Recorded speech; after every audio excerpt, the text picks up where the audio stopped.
প্রিয় শিক্ষার্থীরা, আশা করি সবাই ভালো আছো। আজকে আমি লিমিটের দ্বিতীয় ক্লাসে তোমাদেরকে স্বাগত জানাচ্ছি এবং ক্লাসটি উপস্থাপনায় আছি আমি নির্মলেন্দু শর্মা, প্রভাষক গণিত বিভাগ, সুনামগঞ্জ সরকারি কলেজ, সুনামগঞ্জ।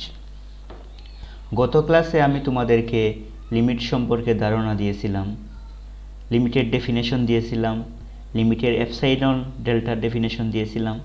আর আজকের ক্লাসে আমি তোমাদেরকে যা শিখাবো, বাম লিমিট ও ডান লিমিট কি, লিমিটের অস্তিত্ব বলতে কি বোঝায়, একটি ফাংশনের লিমিটের অস্তিত্ব পরীক্ষা করব। প্রমাণ করো যে limit x tends to 0 sin x divided by x equal to 1। এই জিনিসগুলো আজকে আমরা পড়াবো। তাহলে বাম লিমিট এবং ডান লিমিটের ধারণাটা কি? আমরা গত ক্লাসে বলছিলাম x ইকুয়াল টু 2 বিন্দুতে একটি ফাংশন বিচ্ছিন্ন, মানে ডিসকন্টিনিউয়াস। হ্যাঁ, তাহলে x ইকুয়াল টু 2 পয়েন্টে এই ফাংশনের সীমাস্থ মান বিদ্যমান থাকে যদি তার বাম লিমিট এবং ডান লিমিট সমান হয়।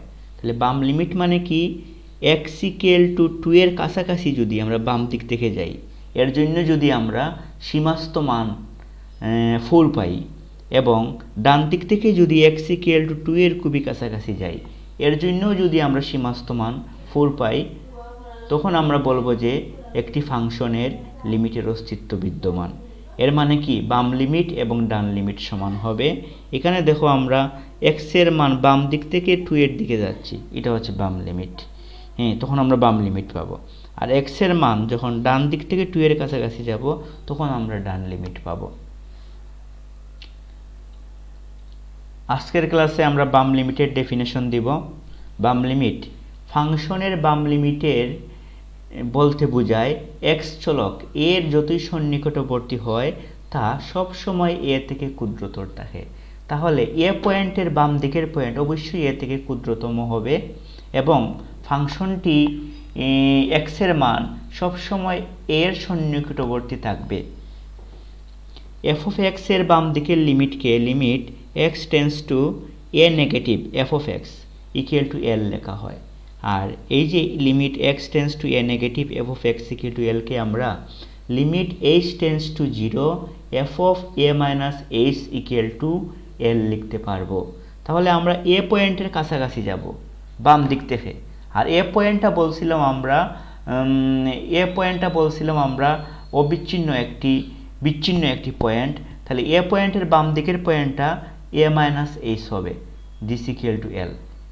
আমরা যখন কোনো বিন্দুতে একটি ফাংশনের লিমিটের অস্তিত্ব পরীক্ষা করব, তখন আমার এই ডেফিনেশনটি কাজে লাগবে। ডান লিমিট কি? ফাংশনের ডান দিকের লিমিট বলতে বোঝায় x চলক a এর যদি সন্নিকটবর্তী হয় তা সব সময় a থেকে বৃহত্তর হবে। তাহলে a পয়েন্টের ডান দিকের পয়েন্ট সব সময় a থেকে বৃহত্তর হবে, এবং x এর মান সব সময় a এর খুবই ডান দিক থেকে a এর খুবই সন্নিকটবর্তী হবে। f of x এর ডান দিকের লিমিটকে limit x tends to a positive f of x equal to l লেখা হয়। আর এই যে নোটেশন, এই নোটেশনকে আমরা এইভাবে লিখতে পারি, limit h tends to 0 f of a plus h। a পয়েন্টের ডান দিকের পয়েন্ট, তাহলে a প্লাস h হবে, এর সাথে h যোগ হবে, মানে a থেকে বড়। আর h এর মান বলছিলাম আমরা শূন্যের খুবই কাছাকাছি, ইকুয়াল টু l দ্বারা প্রকাশ করা হয়। এটিও আমরা ডান লিমিট পরীক্ষা করার জন্য কাজে লাগবে। আর লিমিটের অস্তিত্ব বলতে আমরা কি বুঝি? কোনো বিন্দুতে লিমিটের অস্তিত্ব, x ইকুয়াল টু a বিন্দুতে f of x ফাংশনের লিমিটের বিদ্যমান থাকবে, অর্থাৎ f of limit x tends to a f of x বিদ্যমান থাকবে যদি কি হয়? Limit x tends to a positive f of x equal to limit x tends to a negative f of x হয়। এর মানে কি? ডান লিমিট এবং বাম লিমিট যদি সমান হয়, তাহলে আমরা বলবো যে এই বিন্দুতে এই ফাংশনের লিমিটের অস্তিত্ব বিদ্যমান। এখন আমরা একটা পরীক্ষা করি। একটা ফাংশন আছে f of x equal to x square minus 25 divided by x minus 5। এর লিমিটের অস্তিত্ব আছে কিনা কোন পয়েন্টে?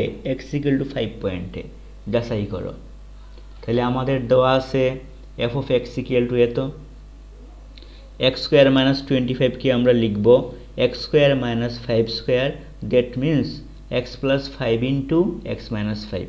তাহলে আমাদের কি থাকবে, ক্যালকুলেশন করে এক্স প্লাস 5 থাকবে। এফ অফ এক্সকে আমরা এক্স প্লাস 5 হিসেবে আমরা লিখব। তাহলে আমরা বাম লিমিট কি, left hand limit equal to x equal to 5 পয়েন্টে limit x tends to 5 negative f of x. By definition আমরা কি লিখছিলাম, limit x tends to a negative f of x equal to limit h tends to 0 f of a minus h. তাহলে এখানে যদি এ negative থাকে তাহলে এটা ফাংশনের ভিতরে এ মাইনাস এইচ হিসাবে আসতেছে। তাহলে এটা কি হবে, লিমিট এইচ টেন্স টু 0 হলে এটা হবে 5 মাইনাস এইচ। তাহলে F 5 minus H, F of x ফাংশনটা কী ছিল, এক্স প্লাস 5। তাহলে এই এক্সের জায়গায় আমরা 5 মাইনাস এইচ বসাবো। এই যে এক্সের জায়গায় আমরা 5 মাইনাস এইচ বসাইছি, ঠিক আছে। আর এখানে তো এই যে প্লাস 5 এখানে আছে। তাহলে দেখো এখন যদি আমরা এইচ টেন্স টু আমরা 0 বসাই, 5 প্লাস 5 মানে কত, 5 প্লাস 5 মানে হচ্ছে 10। তাহলে লেফট হ্যান্ড লিমিটের মান পাইছি আমরা 10। এখন আমরা রাইট হ্যান্ড লিমিট পরীক্ষা করব। Right hand limit x tends to 5 positive F of x. তাহলে আমরা বলছিলাম কি, এক্স টেন্স টু যদি এ পজিটিভ হয় তাকে আমরা এইচ টেন্স টু 0 লিখে F of A plus H লিখব। তাহলে এইচ টেন্স টু 0 লিখে তাকে কি লিখব, এফ অফ 5 প্লাস এইচ। আর ফাংশনটা কী ছিল, এক্স প্লাস 5। এখন এক্স প্লাস 5-এর জায়গায় আমরা 5 প্লাস এইচ, এই যে 5 প্লাস এইচ বসিয়ে দিলাম। তাহলে কি দাঁড়ালো, এইচের মান যদি আমরা 0 বসাই, 5 প্লাস 5 ইকুয়াল টু কত, 10। তাহলে দেখো আগে আমরা লেফট হ্যান্ড লিমিটের মান 10 পাইছি, এখন আমরা রাইট হ্যান্ড লিমিটের মানও 10 পাইলাম। তাহলে কোনো বিন্দুতে ফাংশনের লিমিটের অস্তিত্ব বিদ্যমান থাকবে যদি তার বাম লিমিট এবং ডান লিমিট সমান হয়। তাহলে এখানে আমরা দেখতে পেলাম যে ডান লিমিট এবং বাম লিমিট সমান, এটা লেফট হ্যান্ড লিমিট হবে এল। তাহলে এক্স ইকুয়াল টু 5 বিন্দুতে লিমিট বিদ্যমান।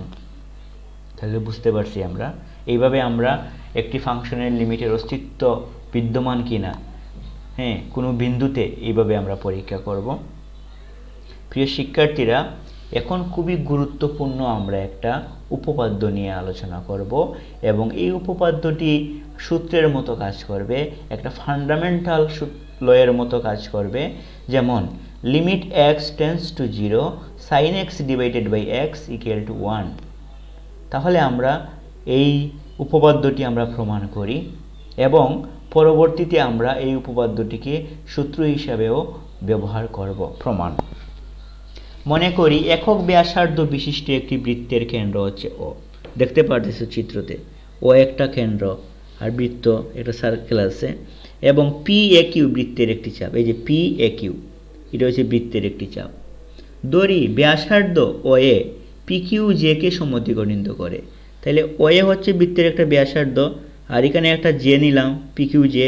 তাহলে ব্যাসার্ধ ও এ আমরা ধরে নিলাম পি কিউ জে কে সমদ্বিখণ্ডিত করে, সুতরাং এটি পি এ কিউ চাপকেও সমদ্বিখণ্ডিত করবে।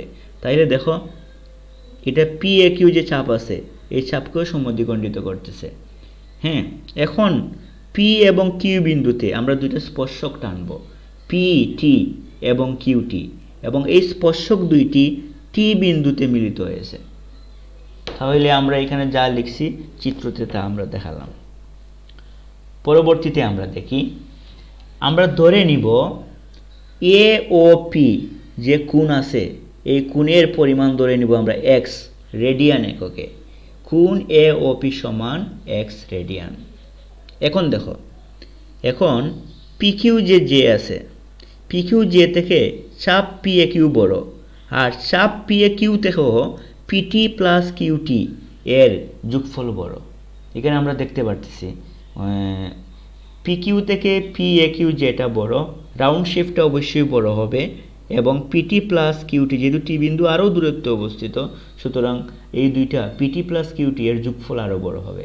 তাহলে আমরা কি লিখছি, পি কিউ এটা হচ্ছে জে এর দৈর্ঘ্য, পি কিউ থেকে চাপ পি এ কিউ বড় আর তা থেকেও পিটি প্লাস কিউটি বড়। এখন যদি আমরা এটাকে অর্ধেক করি, পি কিউ চাপের অর্ধেক হচ্ছে পিএন, এবং পি এ কিউ যে চাপ আছে, তার অর্ধেক কি? তার অর্ধেক হচ্ছে পিএ, চাপ পিএ। এবং পিটি এবং কিউটি সমান, তাকে যদি আমরা অর্ধেক করি তাহলে আমরা কি পাই? পিটি পাই। দেখো, এর জন্য আমরা লিখছি পিএন লেস দেন চাপ পিএ লেস দেন পিটি। তাকে আমরা সমীকরণ একটা দিব। দেখো, সমীকরণ 1 দিব, সমীকরণ 1 দিব। এখন আমরা যেই কাজ করব, এখানে OPN একটি সমকোণী ত্রিভুজ আছে। এখানে আমরা ও যে কোণ আছে তাকে সূক্ষ্ম কোণ বিবেচনা করছি। তাহলে সাইন এক্স ইকুয়াল টু কত? এক্স মানে একটা কোণ, রেডিয়ান কোণ। সাইন এক্স মানে হচ্ছে লম্ব বাই অতিভুজ। লম্ব হচ্ছে পিএন আর অতিভুজ হচ্ছে ওপি। তাইলে কি? পিএন বাই ওপি। আর ওপি সমান 1। কেন? আমরা প্রথমেই বলে দিয়েছিলাম একক ব্যাসার্ধ বিশিষ্ট একটি বৃত্তে, এর জন্য ব্যাসার্ধ হচ্ছে 1। এর জন্য আমরা সাইন এক্সের মান কি পেলাম? আমরা পিএন পেলাম। এই পিএন এর মানটা আমরা পেয়ে গেলাম। কত? P N equal to sine x.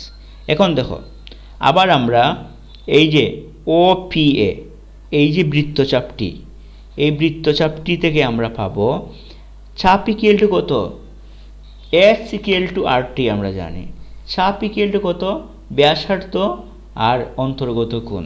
তাহলে চাপ পিএ ইকুয়াল টু হচ্ছে এক্স, এক্স হচ্ছে কোণ, আর ব্যাসার্ধ কত? ওপি। আমরা জানি ওপি এর মান 1। হ্যাঁ, ওপি এর মান আমরা 1। তাহলে ওপি এর মান যদি আমরা এখানে 1 বসাই, তাইলে এক্স ইকুয়াল টু কী পাবো? এক্স ইকুয়াল টু চাপ পিএ পাবো। চাপ পি এর মান আমরা কি পেলাম? চাপ পি এর মান আমরা পেলাম এক্স। আবার ওপিটি এই সমকোণী ত্রিভুজ থেকে tan x ইকুয়াল টু কত লিখব? তাহলে এই এটা হচ্ছে সূক্ষ্মকোণ, সূক্ষ্মকোণের বিপরীত বাহু লম্ব, মানে এই বাহু হচ্ছে লম্ব। tan কোণ দুই বাহুর অনুপাত, লম্ব বাই ভূমি। তাহলে পিটি ডিভাইডেড বাই কত? ভূমি হচ্ছে ওপি, পিটি ডিভাইডেড বাই ওপি। আবার ওপি হচ্ছে 1।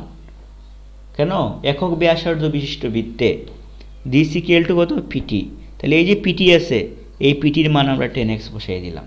তাহলে আমরা পিএন এর মান পেলাম, চাপ পি এর মান পেলাম, পিটি এর মান পেলাম। পিএন এর মান হচ্ছে সাইন এক্স, এখানে সাইন এক্স বসাবো। চাপ পি এর মান হচ্ছে এক্স, এখানে আমরা এক্স বসাবো। পিটি এর মান হচ্ছে কি? 10x। বসানোর পরে পরবর্তী স্লাইডে আমরা দেখি কি আছে। সমীকরণ 1 হতে পাই sine x less than x less than 10x। এই যে পিএন, চাপ পিএ, হ্যাঁ, এবং পিটি তার মান বসিয়ে আমরা পাইছি। এখন উভয় পক্ষকে আমরা সাইন এক্স দ্বারা ভাগ করছি। তাইলে 1 মিডিলে হচ্ছে এক্স বাই সাইন এক্স, আর 10x রে আমরা লিখি sine x by cos x. আর সাইন এক্স দ্বারা ভাগ করলে সাইন এক্স ক্যান্সেল, কি থাকবে? Cos x, 1 by cos x থাকবে। এখন বোথ সাইডে যদি আমরা লিমিট এক্স টেন্স টু 0 নেই, তাইলে এইভাবে। আর এখানে নেওয়া লাগবে না, কারণ এখানে যেহেতু কোনো এক্স নাই, একটা নির্দিষ্ট মান দেওয়া আছে, এই জন্য তার সাথে আর লিমিট দেওয়া লাগবে না। এখন দেখো, এক্সের মান খুবই ক্ষুদ্র, এক্স টেন্স টু 0, মানে 0-র খুবই কাছাকাছি, তখন ওপি ও ওএন রেখা দ্বয় প্রকৃতপক্ষে একত্রে মিলে যায়। দেখো, এক্সের মান যদি খুবই ছোটো হয়, এইভাবে যদি এক্সের মান খুবই ছোটো হয়, তাহলে এই পি বিন্দুটা আস্তে আস্তে এন বিন্দুর দিকে চলে আসবে। খুবই ছোটো হইলে ওপিটা ওএনের খুবই কাছাকাছি চলে আসবে। একসময় মনে হবে যে ওপি এবং ওএন সমান। তাহলে cos x ইকুয়াল টু কত? cos x ইকুয়াল টু হচ্ছে ভূমি বাই অতিভুজ, ওএন ডিভাইডেড বাই কত? ওপি। তাইলে দুইটা যদি সমান হয়ে যায়, তাহলে ওএন ডিভাইডেড বাই ওপি এর মান হচ্ছে 1 এর কাছাকাছি হবে। তাহলে আমরা লিখব যে সুতরাং x টেন্স টু 0 হলে cos x এর মান কার কাছাকাছি? 1 এর কাছাকাছি। আগের কথাটাকে একটু সংক্ষেপে আমরা লিখলাম এখানে। তাইলে limit x tends to 0, 1 by cos x এর মান কত? এর মান হচ্ছে 1। তারপরে লিখলাম আমরা limit x tends to 0 sin x by x less than 1। এখন দেখো, limit x tends to 0 sin x by x, এই মানটা কার ভিতরে আছে? 1 এবং 1 এর ভিতরে আছে। ঠিক আছে? যখন x টেন্স টু 0, তখন x বাই সাইন x এর মান অথবা সাইন x বাই x এর মান 1 এবং 1 এর মধ্যে অবস্থিত। এখানে তুমি একটু বিপরীত করে লিখবা, সাইন x বাই x এর মান 1 এবং 1 এর মধ্যে অবস্থিত। তাইলে আমরা কি লিখব, limit x tends to 0 sin x by x equal to কত 1। এটার ব্যাখ্যাটা হচ্ছে এরকম, যেমন x একটা মান, x একটা ভেরিয়েবল, বলছে যে x ভেরিয়েবলের মান 1 এবং 1 এর ভিতরে অবস্থিত। তাহলে 1 এবং 1 এর ভিতরে যেহেতু দুইটাই একই পয়েন্ট, তাহলে x এর মানটা কি হবে, 1 হবে। এইভাবে limit x tends to 0 sin x by x এর মান 1 এবং 1 এর ভিতরে অবস্থিত, মানে তার মান কত, তার মান হচ্ছে 1। তাইলে এই উপপাদ্যটি একটি সূত্রের মতো কাজ করবে। দেখো sin x এর নিচে যদি x থাকে তাহলে তার মান 1, আর লিমিট যদি x টেন্ডস টু 0 থাকে। এখন আমরা একটা অনুসিদ্ধান্ত পড়ব। আগে পড়ছিলাম আমরা sin x বাই x, আর এখন পড়ব আমরা x বাই sin x এর মান কত। Limit x tends to 0 x by sin x। তাইলে x বাই sin x কে আমরা লিখতে পারি 1 by sin x by x, ঠিক আছে। এখন আমরা এই যে এর সাথে লিমিট নিয়ে নিলাম, তাহলে এর মান তো আমরা 1 পাইছি, 1 বাই 1 দিস ইকুয়াল টু 1। অনুসিদ্ধান্ত 2, limit x tends to 0 tan x by x এর মান কত। Limit x tends to 0 tan x রে আমরা লিখি sin x by cos x, আর x তো নিচে আছে। তাহলে limit x tends to 0 sin x by x, limit x tends to 0 1 by cos x। আমরা লিমিট সেপারেট করলাম, এভাবে সেপারেট করে লেখা যাবে। আমরা আগের উপপাদ্য থেকে এর মান পাইছি কত, 1। এখন যদি আমরা x এর মান এখানে 0 বসাই, তাইলে cos 0 এর মান 1, তাহলে 1 বাই 1 মানে কত, 1, দিস ইকুয়াল টু কত, 1। Limit x tends to 0 tan x by x equal to কত, ইকুয়াল টু হচ্ছে 1। এইভাবে আমরা যদি বলি limit x tends to 0 x by tan x equal to কত, তার মানও 1 হবে। প্রিয় শিক্ষার্থীরা, আজকে আমি তোমাদেরকে যেগুলো পড়ালাম সেইগুলো তোমরা ভালোভাবে বুঝে রাখবা। আমরা পরবর্তীতে আরও জটিল জটিল সমস্যার সমাধান করব, তখন এই বেসিক আইডিয়াগুলো তোমাদের কাজে লাগবে। তোমরা সবাই ভালো থাকো, সুস্থ থাকো। Thanks to all.